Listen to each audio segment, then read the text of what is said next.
সবাইকে স্বাগত। সবাই ভালো আছো? আমিও ভালো আছি। আজকে আমি একটা নাস্তা রেসিপি বানাচ্ছি, আপনারা প্রথম থেকে পুরো শেষ অবধি দেখতে থাকুন। দেখার শুরুতে একটা লাইক দিয়ে দেবেন, ভালো লাগলে সাবস্ক্রাইব করে পাশে যাবেন। অল্পর মধ্যে অল্প তেলের মধ্যে আমি বানাচ্ছি। আর এখানে আমি আটাটা মাখিয়ে নিয়েছি, দেখতেই পাচ্ছি যে আমি আটাটা মাখিয়ে নিয়েছি। আর আটাটা যেভাবে রুটি করে সেইভাবে আমি মাখিয়েছি, এর মধ্যে অন্য কিছু দিই না, ওই জন্য আমি এটা দেখাচ্ছি না। এই দেখুন আটাটা আমার পুরোটাই মাখানো হয়ে গেছে। এইটা এবার আমি ঢেকে রেখে দেবো। কাঁচা মটর নিয়েছি, কাঁচা মটরটা আমি ঢেলে দিচ্ছি। এক বাটি আমি কাঁচা মটর নিয়েছি, এই দেখুন মিক্সারে আমি দিয়ে দিচ্ছি। দিয়ে দিলাম, এখানে আমি 3টে কাঁচা লঙ্কাকে দিয়ে দিলাম, একটুখানি আদা দিয়ে দিচ্ছি, আর একটু আমি জিরে দেবো, হাফ চামচের মতো আমি জিরে দিচ্ছি। এই জিরাটা দিয়ে এগুলো দিয়ে আমি একটা পিষে নিচ্ছি। এটা আমি জল দেবো না, এটা দরদরে ভাবে আমি পিষে নিচ্ছি। আমার পিষা হয়ে গেছে, এই দেখুন আমি দরদরে ভাবে পিষে নিয়েছি। আমার একটা একটা গোটাও রয়েছে, এই দেখুন এরকম ভাবে আমি পিষে নিয়েছি। পুরো ভালো করে পিনট করে আমি বাটি না, পিনট করে পিষে নিলে কিন্তু ভালো হবে না। আমি আগেই বলে দিচ্ছি, পিনট করে বাড়লে জল জলে হয়ে যাবে, তখন কিন্তু খারাপ হয়ে যাবে। ওই জন্য আমি এটা অল্প করে পিষে নিয়েছি। এবার এর মধ্যে মশলা দিয়ে দিচ্ছি, আরও মশলাতে দিলে টেস্টি ভাব হবে, ওই জন্য আমি একটা একটা করে মশলা আমি যোগ করে দিচ্ছি। এখানে স্বাদ অনুযায়ী আমি নুন দিয়ে দিচ্ছি, কেন এর মধ্যে না নুন দিলে কিন্তু খেতে ভালো লাগবে না, ওই জন্য আমি নুন দিয়ে দিলাম। একটু লাল লঙ্কার গুঁড়ো দিয়ে দিচ্ছি, এটা কাশ্মীরি লাল লঙ্কা গুঁড়ো দিচ্ছি কালারটা আসার জন্য, হাফ চামচের মতো দিলাম। এখানে আমি চাট মশলা দিচ্ছি 1 চামচের মতো, টক ঝাল মিষ্টি দিয়ে খেতে খুব সুন্দর লাগবে। হাফ চামচেরও কম আমি একটু গরম মশলা দিচ্ছি সামান্য পরিমাণে দিয়ে এটাকে আমি ভালো করে ঘেটে নিচ্ছি। এর সাথে এটা আমি ভালো করে মশলাটা পুরো ভালো করে মাখিয়ে নিচ্ছি এর সাথে। এখানে এটা আমার মাখানো হয়ে গেছে, এটা আমি এবার সাইড করে দিচ্ছি। এবার এখানে যে আটাটা আমি মাখিয়ে রেখেছিলাম, আটাটা এখানে আমার হয়ে গেছে 10 মিনিটের মতো। এটা এবার আমি একটু লেচি পাকিয়ে নিচ্ছি। এটা আপনাদের হিসাবে আপনারা পারবে, একটু বড় করে লেচিটা পাকাতে হবে। এই দেখুন আমি লেচিটা বড় বড় করে করে নিচ্ছি।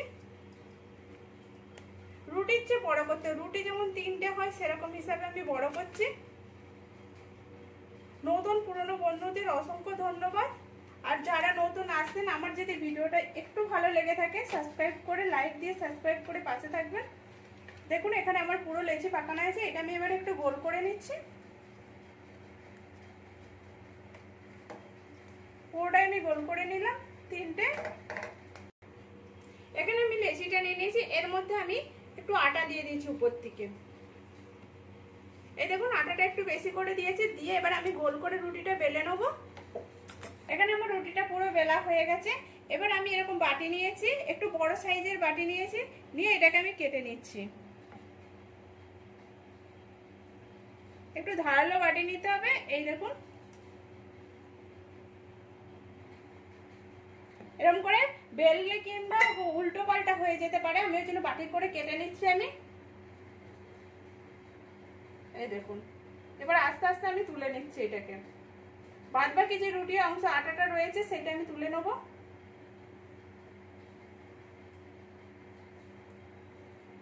এখানে আমার 2টো রুটি বেলা হয়ে গেছে। এবার আমি যে পুরটা বানিয়েছিলাম সেটা এবারে দিয়ে দিচ্ছি এর মধ্যে। এই দেখুন আমি সাইড থেকে দিচ্ছি, এক সাইডে এরকম করে আমি দুটোতেই দিয়ে দিলাম, দুটোই সাইড করে দিয়ে দিচ্ছি। এখানে আমি পুরটা দিয়ে দিয়েছি। এবার আমি সাইড দিয়ে জল দিয়ে দিচ্ছি। একটু জলটা দিলে চিপকে যাবে, ভালো করে খোলার ভয়টা থাকবে না। না দিলেও চলবে, কিন্তু যদি খুলে যায় সেটাও তো একটা ভয় থাকে না, সেই ভয়টা যাতে না থাকে সেই জন্য আমি জলটা দিয়ে দিলাম। দেখুন জলটা দেওয়া হয়ে গেছে। এবার এরকম করে উল্টে দুটো দিক আমি একসঙ্গে জুড়ে নিলাম। এই দেখুন ভালো করে আমি টিপে নিচ্ছি এর সাথে। এবার আমি এই কাঁটা চামচ নিয়েছি, কাঁটা চামচে করে একটু ডিজাইন করে দিচ্ছি। এই দেখুন দেখতেও কত সুন্দর লাগছে। এরকম করে দ্বিতীয়টাও আমি বানিয়ে নিচ্ছি। এখানে আমি 2টো বানিয়েছি, এরকম করে বাদ বাকি যেটা আছে আমি সবগুলোই বানিয়ে নিচ্ছি, বানিয়ে দেখাচ্ছি। এখানে এটা আমার পুরোটা কমপ্লিট হয়ে গেছে। দেখুন এরকম করে আমি বানিয়ে নিয়েছি। এখানে আমি জল বসিয়েছি, জলটাও আমার টকবক করে ফুটছে। এবার এর মধ্যে আমি 1 চামচের মতো তেল দিয়ে দিলাম আমি। আর একটু নুন দিয়ে দেবো, দিয়ে এইটা এবারে একটু ফুটতে দেবো, হালকা ফুটতে দেবো। একটু ঘেটে দিচ্ছি আমি চামচটা করে, যাতে নুনটা পুরোটা ঘাঁটা হয়ে যায় জলের সাথে, আর তেলটাও মিশে যাবে। এখানে জলটাও ফুটে গেছে, এবার আমি একটা একটা করে দিয়ে দিচ্ছি। আমি কিন্তু এটা ভাপাবো না, এটা আমি সিদ্ধ করে নিচ্ছি জলেতে। যতটা আমার ধরবে আমি ততটা আমি দিয়ে দিচ্ছি এখানে। এই দেখুন একটা একটা করে এখানে আমি সবগুলো দিয়ে দিয়েছি। এবার আমি ঢাকা দিয়ে দিচ্ছি, এটা 10-12 মিনিটের মতো হতে দেবো আমি। দেখুন এখানে আমার 10 মিনিট হয়ে গেছে, এই দেখুন ফুটছে কেমন, আর জল থেকে পুরো উপরে উঠে আসছে, এই দেখুন। এবারে এটাকে আমি গ্যাসটা বন্ধ করে দিচ্ছি, দিয়ে এটাকে আমি এবারে ছেঁকে তুলে নিচ্ছি আস্তে আস্তে।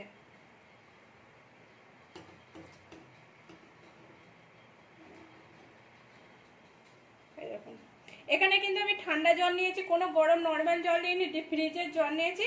এবার এর মধ্যে আমি দিয়ে দিচ্ছি। এর মধ্যে দিয়ে দিলে কিন্তু চিটচিটে ভাবটা হবে না, আর এইটা পুরো ভালোভাবে হয়ে যাবে, আর কোনো অসুবিধা হবে।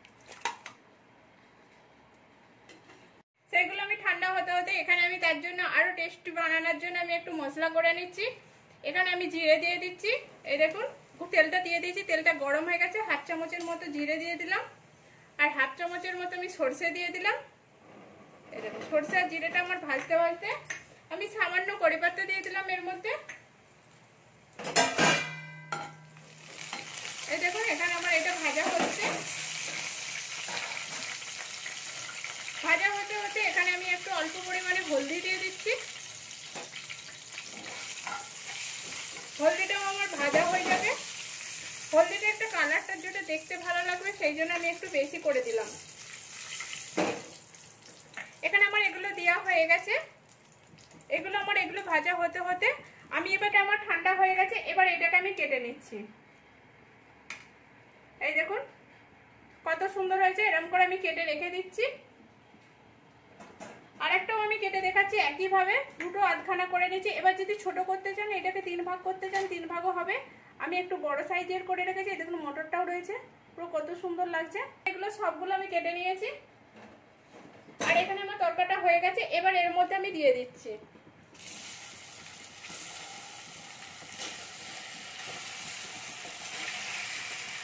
দেখুন এখানে আমি সবগুলো দিয়ে দিলাম। এবার এইটা আরেকটু ঝাল আনার জন্য আমি একটু চিলি ফ্লেক্স দিয়ে দিচ্ছি। 1 চামচের বেশি একটু চিলি ফ্লেক্স দিচ্ছি। আর যদি ঝাল কম খেতে চান তাহলেও কম দেবেন।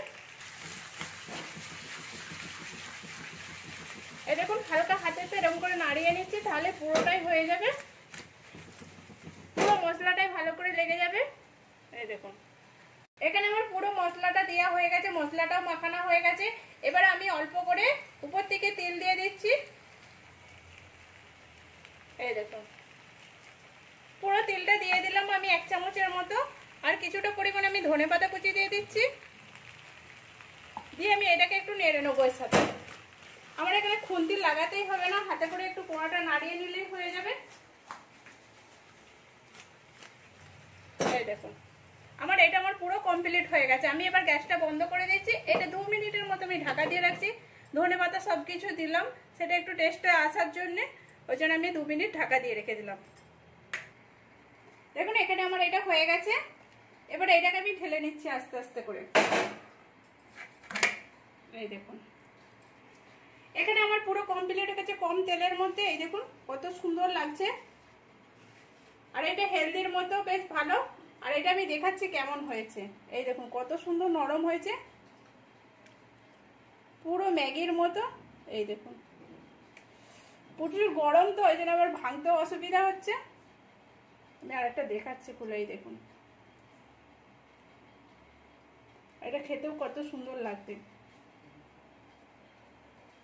আর এটা ঠান্ডা হয়ে গেলে আরো সুন্দর লাগে খেতে। গরমের চেয়ে এটা ঠান্ডা ঠান্ডা আরো খুব সুন্দর লাগবে। প্লিজ আপনারা এরকম করে বাড়িতে বানিয়ে দেখুন, কেমন হয়েছে সেটাও কমেন্ট করে বলবেন। ভালো লাগলে একটা লাইক করবেন, শেয়ার করবেন, সাবস্ক্রাইব করে পাশে থাকবেন প্লিজ। এই দেখুন কম জিনিসের মধ্যে